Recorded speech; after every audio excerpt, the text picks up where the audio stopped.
Hello everyone and welcome back to Dominions5 with Kirby1. Today we are finally getting into the long-awaited series for anybody who is watching and waiting for me to put out videos.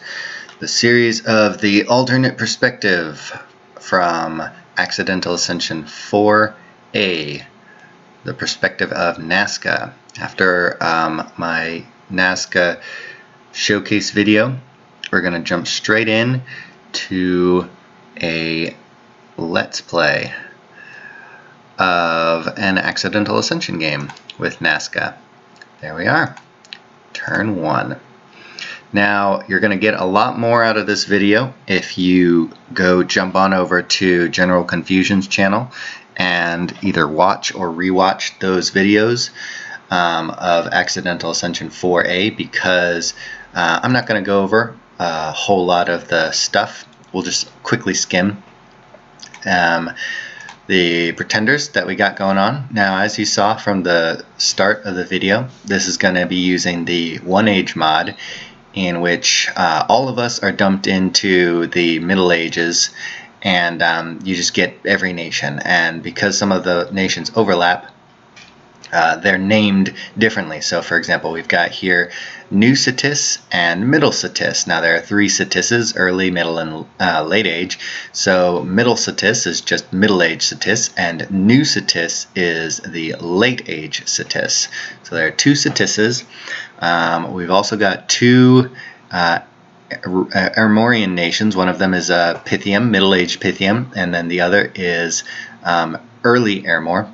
We don't have any of the pop kill nations, so there's that. Then we've got Sarmatia, early age Tianqi, early age Mictlan.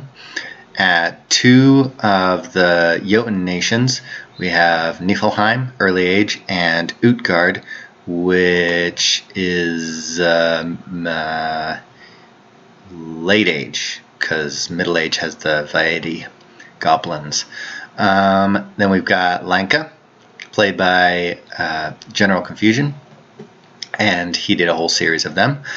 And then we have Pangaea, or middle-aged Pangaea, Shiniyama, 2 of the Hinnom nations, Ashdod, which is blah, I want to say, I don't remember which one is which. That's the early age, or no, that's Ashdod is middle age, and then Gath is late age, because they've got the human Hebrew themed guys, and then me, and that's everybody. So let's get into who my pretender is. This game I started with an awake pretender, which means we'll get to see everything right off the bat. These are my scales. I got 1 production, 3 cold, which is up or down depending on how you look at it, by 2, because Nazca starts with 1 cold, 2 death, misfortune, and magic. Magic will be helpful because research is always great for Nazca. Misfortune is well, there's a semi-new meta, especially rolling around in the Accidental Ascension games, where Misfortune 3 versus Luck 3 is really hurting people hard. Literally, games have been decided upon this. You can see in GeneralConfusion's video, getting stomped by triple knights on his cap. And then another game is about to be won by Yis. I believe that's one of the Accidental Ascension 4s, is about to be won by Luck 3 Yis, who just stomped everyone. And then Production 1 is not particularly important for Nazca. My pretender is a little bit meh. I think that what's going for me is the cross paths and the massive magic diversity that I can take advantage of into the late game. Earth and Astral will get me crystal items. Water is the only water that I'm going to get for Nazca. nationally. And then pair that with nature, I can get things like naiads once I get to construction 6 and make a water bracelet. Blood is great, especially paired with earth, which gives me bloodstones, which and playing as Nazca, as I showed you in my showcase video, I would have probably taken anyways on my own. Death 4 is actually one of the highest death that I can get recruitably as Nazca, but the Air 2 is pretty crappy. It's kind of funny because when you pick your pretenders, you roll random pretenders, and then you get to pick which of the 3 out of 3 rerolls you get, and this was my second choice, and I didn't waffle too long. I was like, okay, we'll just go with it, because the Bless was sort of okay and not completely garbage. And I was telling everyone publicly, I'm like, as long as I get air on my pretender, I'm taking it. And well, there, I got air. I got 2 air. That's enough to make condors, but then again, Incas can also make condors with 2 air, so it's not much of a benefit from that perspective. So on the one hand, maybe I should have just gone with my last reroll, but on the other hand, this was not terrible, and it could have probably gone way worse for me.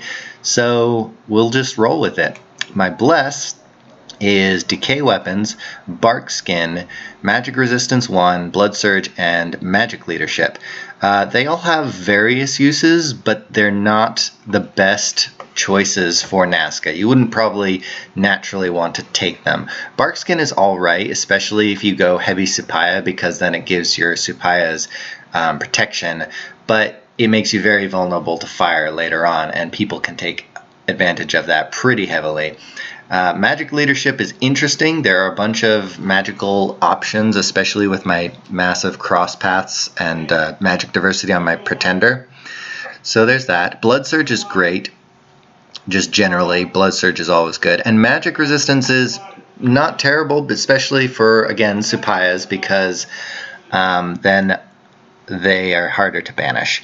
And then Decay Weapons, they're something. They're not good, they're not bad. They'll be helpful against like super combatants, but that's about it, if we ever get that far. Alright, and then my Dominion strength is 3. That is actually legitimately terrible for a number of reasons. First of all, it means I can only recruit a couple of these guys, or the other ones, my sacred recruitables, because anytime I recruit 1 mage, that means I can recruit 2 of my sacreds in my capital until I build 4 more temples. So yeah, pretty bad. So let's see. From starting positions, we actually knew once we started the game who our neighbors were going to be. So as far as immediate vicinity, I know north, south, east, and west, and exactly where they're going to be because the map is pretty symmetrical. It's actually perfectly symmetrical. You've got 3 provinces between each of your neighbors going straight in each of the cardinal directions. So it's very easy to know exactly where they are and to sort of scout in that direction to see how they're doing. So to my east is Mictlan, right here. To my north, Sauromatia. To my west is Pythium, and to my south is Airmore. And then in the diagonals farther away are other people, which are just like me, 1, 2, 3 north, and there's Sauromatia, and then 1, 2, 3 from them is somebody right here. I think Utgard. Yeah, I think Utgard. And then, yeah, we'll uncover the map as it goes. But those are my immediate neighbors. Sauromatia, Mictlan, Airmore, and Pythium. So I'm going to need to see who I want to go into an early war with. Sauromatia is played by Broken25, and he's a good player. And his Pretender was not crap. Pythium I don't know as well, so that's a toss-up. Airmore is played by, hang on. Airmore is played by Brave Platypus. And I think I've played with him one time before, briefly. Before this, I mean. So we know each other. And then Micklin is played by Watts, which I either played other games with him at the same time as this or had also played with before, but also only briefly. So yeah, we're going to see who our indies are, and that'll also determine which direction we expand. And then we're just going to scout around. Recruitment. For recruitment, we're doing this strategy that I showed off in my video for the showcase video, national showcase video, and we're getting 2 Apus, and we're gonna suicide one and profit the other, and then suicide him the turn after. And we're getting, because we're not getting any sacred commanders, we're getting 3 Sun Guards, and we're getting with the rest of our resources just Axemen. The reason is because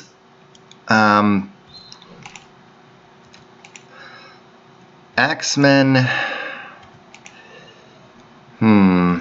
why did I want Axemen? Well, oh, that's not Axemen. This is Axemen. Axemen, yes. So Axemen, don't get the Macemen. They're terrible. But the difference is between Axemen and Spearmen. And Axemen have attack 12 and Spearmen have attack 11. That basically wound up deciding it for me. Yes, you can get more damage on your first hit, but then you can get more of a chance of actually hitting. Plus, slashing damage just generally does more damage after armor, and so if you're going up against lightly armored guys that you're also hitting, you're probably doing as much damage as you would on a lance charge. I haven't 100% crunched the numbers, but I really did wind up just going with the attack value, which is the same for the Sun Guard, because they're a little bit more resource intensive. Like, let's see, let's get 2 of these guys, and then 3 of these guys, and then, okay, 1, 2, 3, 4, 5, 6, 7. So we can get 7 of those, and the Axemen are the same. 1, 2, 3, 4, 5, 6, 7. Yeah. Or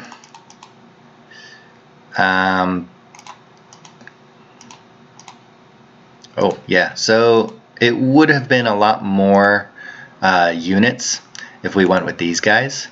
So that might have been something that would have changed my opinion of it, but did not, and that's okay. Can't go back now, but that's where we're at. Let's go ahead and move on. Actually, real quick before we do that, mercenaries, there's the barbarians, which would be good, but I don't really fight for mercenaries, especially not in Accidental Ascension games where people have crappy pretenders and just like throw all of their money at mercenaries. You're probably not going to get them. And Conjuration 3 is my first goal. It'll get me condors and also air elementals if I really need, or fire elementals if I really need to jump into an early war. Alright, onwards to turn 2.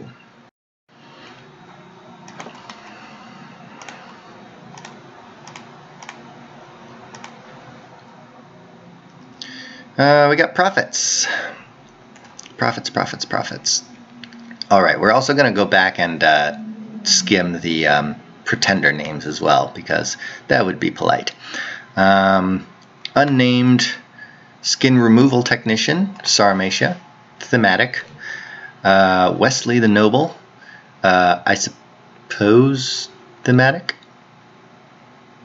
Squeaky, Fridge, Earl in the Bullpen, this is a DMX references. Balbus, I think, is unnamed, or not renamed. Herald of Nature, thematic. Invading Russia in Winter, yep, thematic. Moria monsters everywhere. This is going to be funnier once we go over the Japanese Shiniyaman pretender, who run Flavortown. Aha, haha. Little jab at GC. Ken's, I think, is probably not a Viking name.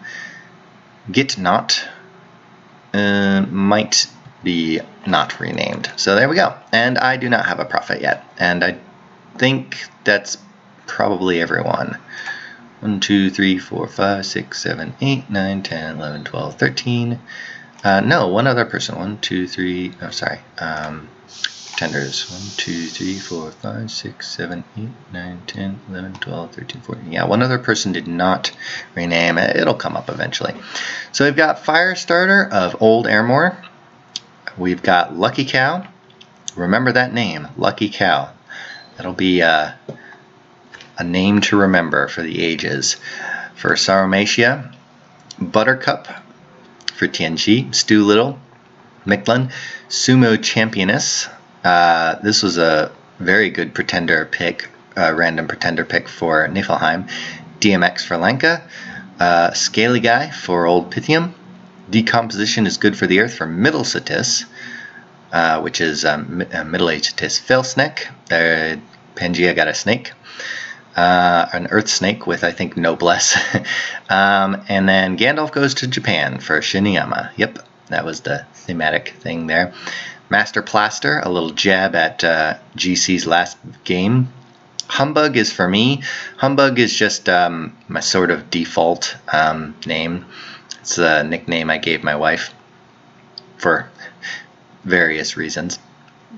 And then Just a Lizard is for New Cetus, which is the late-age Cetus. Failsnake is another Earth Snake, which I think is probably also a Blessless Snake, but I don't remember. Earth Snake. And then Get Out. Little word play there. Okay. Also Thrones, we've got 2 level 3 Thrones, Sorcery and Sun. 2, 3, 4, 5. Level 2 Thrones. Throne of Air would be really good for me, just for the gems, not because I care about these Windmasters. Crystal Throne would also be really good for me. Throne of Death would be good for the Death Gems, but it would bring me to Death 3, and that would suck. This would probably actually also be good, because then it would be able to help keep my Dominion alive, my Dominion 3 alive. And honestly, 100 gold return, I have mummies that cost more than that, so yeah. I don't actually. 100 gold return is a bit much, but it's not going to be a whole lot in the grand scheme of things once I'm late game as Nazca. And then a whole bunch of other ones. Throne of Bones, if anyone gets that, we're going to hate them.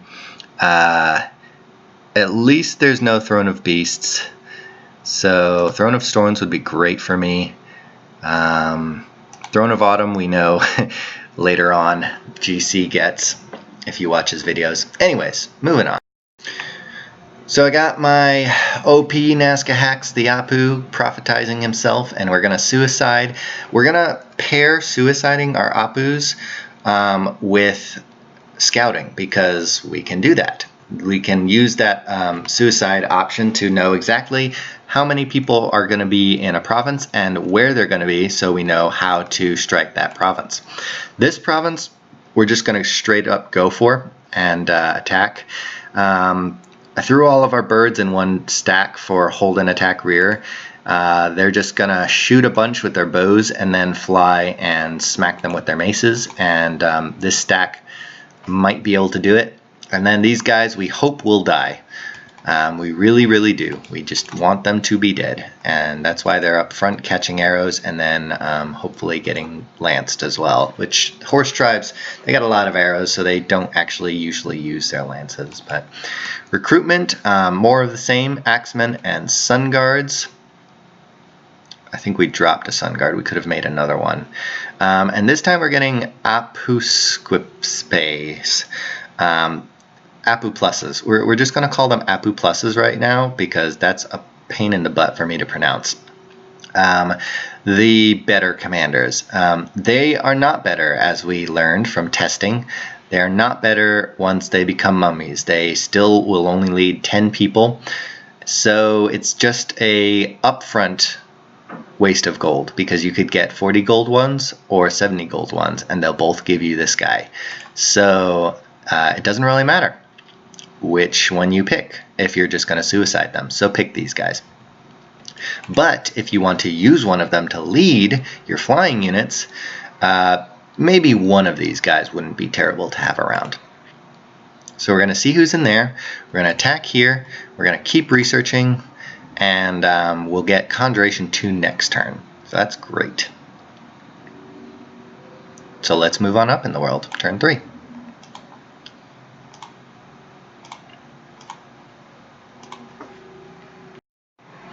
Okay. So this was the suiciding. Let's take a sneak peek at where everybody is. So we've got a commander over here, and we've got a commander over here. If we can hit those two with an attack rear, that will cause a rout and make our lives easier. These guys have great attack density, and defense skill will probably never go down just because there are 6 of them in a square and are very hard to harass. So we won't be able to take these one-on-one in a fight if we get into a protracted battle with our birds, because we have opposite attack density. We are worse. So that will be bad for us. These guys, though, we can kill. Their defense is much lower, and they only have 5 hit points, and there are fewer of them. But we really want crossbows. We really want this province so that we can make our own Humbug crossbows, and we want it sooner rather than later. Now, as for our expansion, this was a lot of horse tribe, and it did not work out well for us. We killed a lot of them, and we forced a rout on some of these guys, but we also ran away. And so yeah, bad, very bad. And as you can see, you lose a lot in retreats too, because your commanders are not good commanders. So there's a Sun Guard gone, a valuable Sun Guard, but we do get a Malki. So now we're going to capture slaves, and we've got our army a little bit restocked from the recruitment from last turn. But we have no provinces, so this is an awesome beginning to the video already. But we have some targets. We're going to use the rest of these guys, our Prophet and the 2 guys we recruited, to hit here, here, and here, just to see exactly what's in them. If this is few barbarians, we might be able to just swipe them easily. This has been fluctuating a lot as far as Lizard Warriors goes, but this will also be very bad for us because Lizard Warriors also have good attack density. And depending on how many heavy infantries are here, we might be able to take this. This we're gonna hold off for now because I think it's probably a little bit easier, but that's some pretty nice income. And then we can also see here, that is twice as good income as this. Even more reasons why we want this. 109 recruitment points. We can get a lot of Humbug crossbows out of this province, and we want it. We want it precious. Okay. And as you saw, we are recruiting our first Huron priest here. This will be for site searching and then ferrying around our inevitable Supayas once we get them out. Though it might not have hurt to get some more Apus first and foremost to help out with the slave generation and early expansion because of how terribly this went. Anyways, not bitter at all. Moving on. I believe that was turn 3. Yep, here we go. Nazca OP Nazca Hacks is and the other 2 are both alive as Malkis, and then this is, oh hey, so this was our prophet Apu, and we had him just spamming smite spells, so he actually took a bunch of guys with him before he died. That's great, but this is also a lot of heavy infantry, so that's going to be a pain in the butt to deal with. This is a lot of barbarians. That is bad for us. This is less lizard warriors, but still a bit, but there's only one commander, so if we can hold an attack rear, we might be able to snipe him and force a rout. So that's doable. And then here we finally managed to clear out the rest of the horse tribe, and we still lost some guys, so oh well. Income, not super great, but it's also resources, and resources will get us more X-Men. So we're back to recruiting Apus, and we also want another scout. Because our expansion was so bad, we want to see how well other people are doing. We can already see Mictlan here is moving closer to us. If they get here, that is pushing dangerously close. If anyone gets past the halfway mark, we're going to have to keep a more serious eye on them. 2 provinces away from us is going to be a problem for us to deal with. So this is a vital province for us to take, so we're just throwing everything at it. We're going to get whoever our Huron priest can lead, which is unfortunately only 10, because he's not a military commander. He's a priest mage. And we do have a bunch of slaves sitting around not being utilized, but we're still going to use them and go here with everybody we've got, because this is crucial for us, and it is relatively, comparatively, actually lightly defended with everything else that is around us. This we could also potentially take, as long as it doesn't fluctuate too much, and, well, in theory, we could also take this. Deer tribe are generally not super strong. So now we have 3 slave capturers and a Supaya summoner. First Supayas will be coming out turn 5. And let's just take a look at the mercenaries. Okay, because of how badly we're doing, we're just gonna throw some money at some mercenaries. Probably not gonna get them, just because, like I said, how heavy mercenaries are bid for. And as you can already see, the barbarians just died in expansion for whoever got them. Sorry I missed that, but I don't really follow mercenaries a whole lot usually. And we're going to get Conjuration in 3 turns, which will be before we can even summon Condors anyways, so not that big of a deal. Alright, last turn, turn 5, and then we'll call it a video.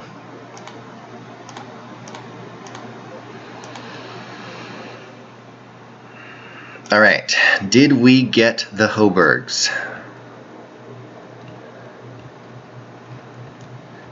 There's one guy, and he's coming over here with the crossbows. So that can be potentially good for us if we land a good attack rear. We got one of the commanders already, and there goes the other one. That means they routed.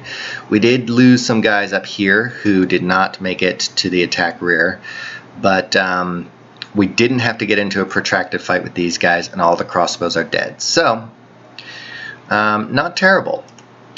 We still had some of our guys retreat, because birds retreat instantly, and one of them died in the retreat, and so we still lost 10 guys just to take this province.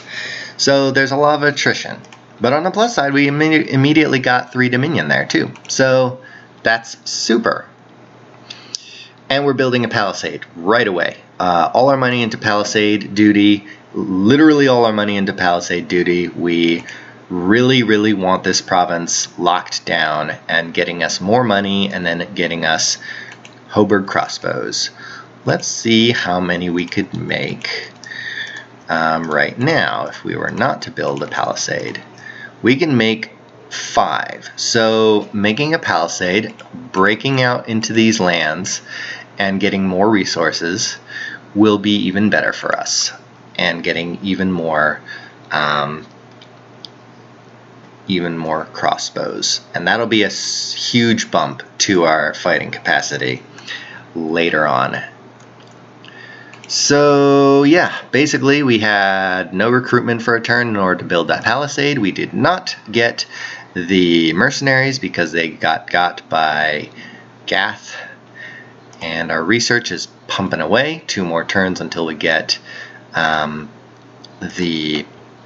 Conjuration 3, and we've got a lot of slaves, and they're going to help out in clearing this province. And we'll just move it right along. So that's early expansion from the Nazcan perspective. Pretty mediocre so far, but we've got a very, very good early target. And we'll see where we go from there. Some of these provinces are not actually terrible to get. That one would be easy to get. That one would be easy to get. That one would be easy to get. So we can make up for our initial setbacks. And it doesn't look like anyone else is expanding too well in our direction either. Mictlan sort of got over here, but because they didn't go over here, which is looks like a very good province, they probably had some pretty heavy casualties just in their initial expansion, which we haven't seen. So generally promising. Generally, we're doing okay. At least not 100% terribly. We can make a comeback. So let's move on with that and see you in the next video. Have a good one.